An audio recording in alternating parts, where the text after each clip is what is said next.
আসসালামু আলাইকুম দর্শক, দেশ এবং দেশের বাইরে যে যেখান থেকে আমাদের এই ভিডিওটা দেখছেন সবাইকেই শুভেচ্ছা এবং অভিনন্দন জানিয়ে আমাদের আজকের ভিডিও শুরু করছি। দর্শক, অনেক চাষি ভাইয়েরাই পুকুরে ডুবন্ত ফিডটা দেওয়ার বিষয়টা নিয়ে আসলে চিন্তিত থাকেন এবং অনেকেই অনেকভাবে আসলে পুকুরে ডুবন্ত ফিডটা দেন।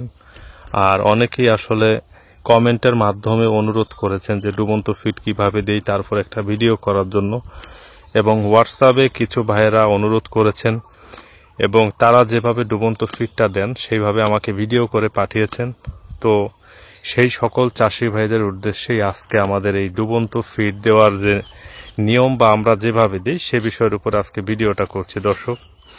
দর্শক আজকে আমরা যে খাবার দিচ্ছি এগুলো হচ্ছে পুষ্টিরাজ কোম্পানির ডুবন্ত ফিড। দর্শক, শুরুতেই বলে নেই যে আমরা কিন্তু কোনো কোম্পানির প্রচার বা বিজ্ঞাপন দিচ্ছি না।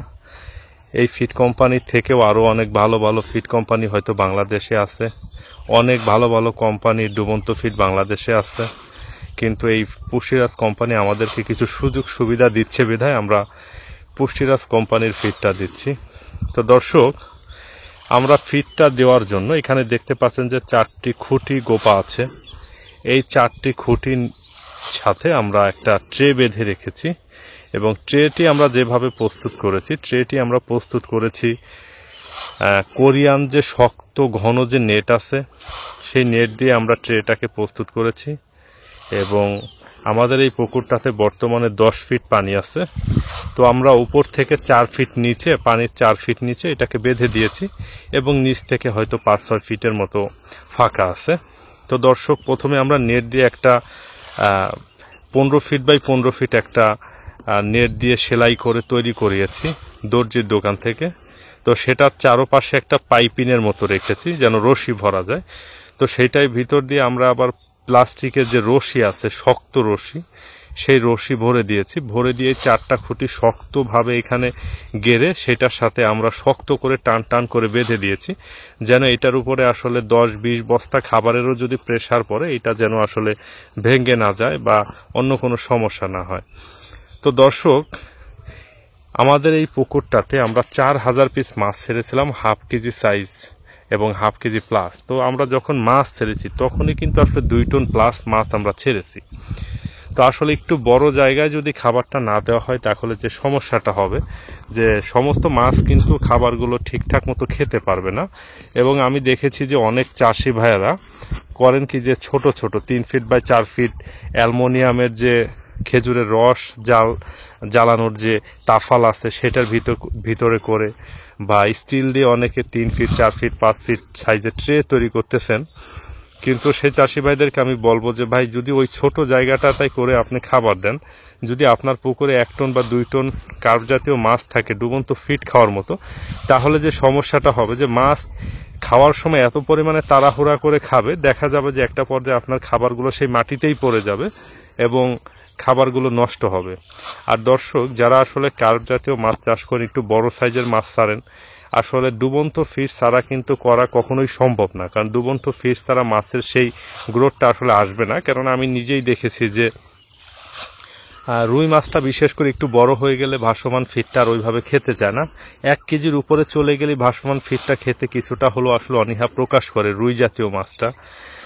আর কাতলা মাছ কিন্তু সমানে ফিড খায়, ডুবন্ত ফিডটা খায়। আমি এরকম আমার ট্রের ভিতরে খ্যাপলা জাল খেয়াও দিয়ে দেখেছি যে কাতলা মাছ উঠে আসছে এবং কাতলা মাছের পেটও আমি কেটে দেখেছি যে পেটের ভিতরে প্রচুর পরিমাণে আমরা যে ডুবন্ত ফিডটা দিয়েছি সেটা আসছে। এতে প্রমাণ হয় যে কাতলা মাছ ফিড খায়।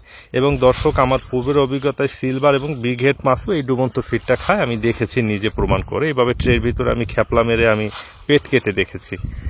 তো দর্শক এবং সম্মানিত চাষি ভাইয়েরা, অনেক চাষি ভাই পাশাপাশি যেটা করেন যে তাদের পুকুরে বেশি কাদা নাই এটা মনে করে তারা কি করেন যে মাটিতেই খাবারগুলো দিয়ে দেন। ফলে যে সমস্যাটা হয়, খাবারটা পুকুরে পড়ার পর কিন্তু কিছুক্ষণ পরে আসলে গলে যায়। গলে যাওয়ার আগেও যদি মাছ বেশি থাকলে খেয়ে নেয়, কিন্তু গলে যাওয়ার পরে যেটা সমস্যা হয় যে মাছ যখন ওইখান দিয়ে ছোটাছুটি করতে থাকে, খাবারটা পুকুরের তলায় চতুর্দিক দিয়ে দেখা যায় যে মিশে যায় এবং খাবারটা কাদার সাথে লেগে যায়, অনেক পরিমাণে খাদ্য অপচয় হয়। পরবর্তীতে যে সমস্যাটা হয়, দেখা যায় যে পুকুরে অ্যামোনিয়া ফল্ট করে এবং পুকুরে প্রাকৃতিক খাদ্য এবং জৈব পদার্থ এত পরিমাণে বেশি হয়ে যায় যে পুকুরে অ্যামোনিয়া হয়ে যায় এবং অনেক সময় ফাইটোপ্ল্যাঙ্কটন হতে হতে যে ফাইটোপ্ল্যাঙ্কটন ব্লুম হয়ে মাছ কিন্তু অনেক সময় ভেসে যায় এবং অনেক সময় মারাও যায়। তো দর্শক, ডুবন্ত ফিড যারা পুকুরে দিবেন, আমার সাজেশন হচ্ছে ডুবন্ত ফিডটা কখনোই কিন্তু মাটিতে দেওয়া যাবে না, কাদা থাকুক বা না থাকুক। মাটিতে অবশ্য ডুবন্ত ফিডটা আপনারা দিবেনই না, আপনারা অবশ্যই ট্রেতে করে দিবেন। এখন ট্রেটা একটু বড় সাইজের করার চেষ্টা করবেন। অনেক চাষি ভাইরা দেখা যায় যে পুকুরের মাঝখানে খাবার দেন, টেনে টেনে কিনারায় নিয়ে আসেন, আবার ফিড দিয়ে টেনে টেনে মাঝখানে দেন। এতে করে যেটা হয় যে ট্রেটা মুভমেন্ট হওয়ার কারণে মাছের খাওয়ার প্রবণতা কিন্তু আসলে কমে আসে। ট্রেটা একটা নির্দিষ্ট জায়গায় রাখুন। দেখুন আমরা কিনারা থেকে 10 ফিট দূরে দিয়েছি, হ্যাঁ। এখন মগ দিয়ে আমরা যদি খাবারটা তো আসলে ওজন, ভাসমান ফিডটার থেকে ডুবন্ত ফিডটা ওজনে কিন্তু একটু বেশি থাকে, এটা কিন্তু মগ দিয়ে ছুঁড়ে মারলেই কিন্তু ট্রের মাঝখানে গিয়ে পড়তেছে। এবং আপনারা দর্শক আমার মোবাইল স্ক্রিনের ভিডিওতে আসলে বুঝতে পারতেছেন কিনা, ঝাঁকে ঝাঁকে মাছ কিন্তু আমার এই ট্রের ভিতরে আসতেছে এবং খেয়ে খেয়ে বের হচ্ছে। আজকে অবশ্য বাতাস, অনেক স্রোত পানিতে, এই জন্য ঢেউয়ের কারণে বোঝা যাচ্ছে না হয়তো, কিন্তু আল্লাহর অশেষ মেহেরবানিতে সুন্দরভাবে কিন্তু মাছ খাবারগুলো খেয়ে নিচ্ছে। দর্শক, পক্ষান্তরে কিছুদিন আগে আমাদের এই পাশের পুকুরটাতে যে আমরা নতুন মাছ দিয়েছি 2 একর 25% পুকুরে, এটার ভিতরেও আমরা ঠিক একই সিস্টেমে, এইভাবে সেম সিস্টেমে আমরা কিন্তু ডুবন্ত ফিডটা দিই। এবং দর্শক, আমাদের কার্প জাতীয় মিশ্র যতগুলা পুকুর আছে প্রত্যেকটা পুকুরেই কিন্তু আমরা এইভাবে ডুবন্ত ফিডটা দিই মাছকে, এবং প্রতিদিন সকালে আমরা 10টার দিকে ডুবন্ত ফিডটা দিয়ে থাকি। দর্শক, ডুবন্ত ফিডটা দেওয়ার ক্ষেত্রে একটা সতর্কতা হচ্ছে যে যদি দেখেন যে মেঘলা আবহাওয়া, প্রচুর বৃষ্টি, হ্যাঁ, বা মেঘ হয়ে আছে, কোনো রৌদ্র নাই, ওইরকম আবহাওয়ায় আসলে ডুবন্ত ফিডটা না দেওয়ারই আসলে আমি পরামর্শ দিব। তবে রৌদ্র উজ্জ্বল এরকম যদি সুন্দর আবহাওয়া থাকে তাহলে অবশ্যই ডুবন্ত ফিডটা দিয়ে দিন। আর ডুবন্ত ফিডের বিষয় দর্শক, যে সকল চাষি ভাইরা পুকুরে ডুবন্ত ফিড দেন এবং বিকেলবেলা ভাসমান ফিড দেন, আপনারা চেষ্টা করবেন যেন আসলে 9টা থেকে 10টার মধ্যে দেওয়া যায়। তাহলে যেটা হবে দর্শক, খেতে যদি আধা ঘন্টা সময় লাগে, মাছের একটু রেস্টের দরকার আছে, একটু আসলে মাছের মুভমেন্টের দরকার আছে। পরবর্তীতে 9টা 10টার সময় যদি আপনি দিয়ে দেন, 11টা 12টা 1টা 2টা 3টা 4টা, এই যে মাঝখানে 6 ঘন্টা মাছ টাইম পেলে, এই 6 ঘন্টা মাছ একটু রেস্ট করলো বা মুভমেন্ট করলো, প্রাকৃতিক খাদ্য গ্রহণ করলো, পরবর্তীতে আপনি 4টার দিকে যদি আবার ডুবন্ত ভাসমান ফিডটা দিয়ে দেন, সেক্ষেত্রে দেখা যাবে যে মাছ কিন্তু খাবারটা খেতে আসলে খুব ভালো, বেশি ইচ্ছা পোষণ করবে এবং মাছ কিন্তু খাদ্যটা অনায়াসে সুন্দরভাবে গ্রহণ করবে। তো দর্শক এবং সম্মানিত চাষি ভাইয়েরা, ট্রেটা একটা জায়গায়, নির্দিষ্ট জায়গায় রেখে যদি আসলে খাবার দেওয়া যায়, সেক্ষেত্রে এটা ভালো হবে। দর্শক, অনেক চাষি ভাইয়েরা মনে করতে পারেন যে আপনি নেটে করে খাবার দিচ্ছেন, এতে মাছের মুখ ছুলে যাবে কিনা। তো চাষি ভাইয়েরা, এরকম ট্রে যদি আমরা পুকুরে বাঁধি, ধরুন আমি আজকে থেকে যদি খাবার দিই, আমি 1 সপ্তাহ আগে যদি ট্রেটা পুকুরে বেঁধে রাখি, পুকুরে যে প্রচুর ফাইটোপ্ল্যাঙ্কটন বলেন বা পেরিফাইটন বা শ্যাওলা জাতীয় যে পদার্থ থাকবে, সেইগুলা কিন্তু নেটের সাথে লেগে কিন্তু একদম নেটটাকে কিন্তু দর্শক মানে ওই যে পিচ্ছিল যে ভাবটা, ধারালো যে ভাবটা, ওইটা কিন্তু আর 3-4 দিন পানির নিচে ডুবানো থাকার পর আর থাকে না। দর্শক, আপনারা দেখতে পাচ্ছেন যে আমাদের ট্রেতে কিন্তু প্রচুর মাছ উঠে আসছে এবং মাছ কিন্তু খেয়ে খেয়ে আবার লাফও দিচ্ছে, হ্যাঁ। মাছ এইভাবে সিস্টেমটা হচ্ছে, এক ঝাঁক আসবে, খাবে, আবার নতুন এক ঝাঁক ঢুকবে, এরকমভাবে সারাদিনই আসলে খেতে থাকে, তবে আধা ঘন্টার বেশি থাকে না। আর একটা বিষয় হচ্ছে দর্শক, যে আপনারা যদি মাটিতে খাবার দেন, তাহলে আসলে মাছ খেলো কি খেলো না এটা কিন্তু দেখতে পারবেন না। এই যে আমার হাসান যে এখন খাবার দিল, দর্শক দুপুরবেলা কিন্তু আবার এটা গোসলের সময় কিন্তু নেমে আবার ডুব দিয়ে দেখে যে খাবারগুলো সম্পূর্ণ খাচ্ছে কিনা। যদি না খায় তাহলে আমরা বুঝতে পারি যে পুকুরে প্রাকৃতিক খাদ্য অনেক বেশি হয়ে গেছে, অথবা অন্য কোনো সমস্যা হলো, আমরা সেই বিষয়গুলো বুঝতে পারি। সেটা বুঝে কিন্তু আসলে খাবারের মাপটা, পরিমাণটা আমরা কিন্তু প্লাস মাইনাস করতে পারি। এখন যদি ট্রেতে না দেন, আপনি যদি মাটিতে দেন, তাহলে আপনি কখনোই বুঝতে পারবেন না। আর মাটিতে দিলে যেটা হবে, ছড়ায় ছিটায় খাবারগুলোকে দর্শক একদম অস্থির করে ফেলে, পুরো পুকুরের তলাই নষ্ট করে ফেলে মাছ, একটা সময় দেখা যায়। তো দর্শক এবং সম্মানিত চাষি ভাইরা, যারা ডুবন্ত ফিড দেওয়ার ভিডিও চেয়েছিলেন, তাদের জন্য আজকে আমার এই ভিডিওটা করা। এবং আমি দর্শক নানানভাবে আসলে ডুবন্ত ফিড দিয়ে দেখেছি, আমি ট্রেতে করেও দিয়ে দেখেছি। মাছ যখন খায় তখন এরকমভাবে আসলে অনেক মাছ একসাথে হয়ে যাওয়ার কারণে ট্রের ভিতরে আর খাবার থাকে না, পড়ে যায়। স্টিলের ট্রের কথা বলছি আমি। আর এইভাবে নেটের ভিতরে দিলে যেটা হয় যে দেখুন 15 ফিট বাই 15 ফিট কিন্তু অনেক জায়গা। আমি 4টা খুঁটির সাথে যে 15 ফিট বাই 15 ফিট বেঁধে রেখেছি, এখন দর্শক এইখানে মাঝখানে একটা ইট দিয়ে রেখেছি আমরা, মাঝখানটাতে কিন্তু গর্ত আছে কিছুটা।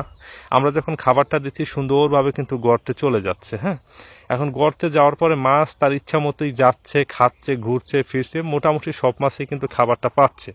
এবং কিছুক্ষণের ভিতরেই দর্শক এত পরিমাণে মাছ এখানে আসছে যে পানিটাকে একদম কেমন সাদা সাদা ঘোলা ঘোলা করে ফেলেছে, যে স্থানটাতে আমরা খাবার দিয়েছি। তো দর্শক এবং সম্মানিত চাষি ভাইরা, আপনারা দেখতে পাচ্ছেন যে মাছ আসতেছে ঝাঁকে ঝাঁকে আর বের হচ্ছে, ঢেউ হচ্ছে, কিন্তু মোবাইলের ভিডিওতে কতটা বোঝা যাচ্ছে এটা আসলে আমি বুঝতে পারতেছি না। আর দর্শক একটা বিষয় আপনাদেরকে খেয়াল করবে, এরকম 2 একর একটি পুকুরে আপনি যদি হাফ কেজির উপরে মাছ ছাড়েন তাহলে মোটামুটি একটা সময় পার হওয়ার পরেই কিন্তু দেখা যাবে যে 4 টন বা 5 টনের মতো কিন্তু মাছ হয়ে যায়। তো 4 টন 5 টন মাছ যখন হয়ে যায় তখন 3 ফিট 4 ফিট বা 5 ফিট ট্রেতে খাবার দিলে কি সব মাছ ঠিক মতো খাবার পাবে? কখনোই পাবে না।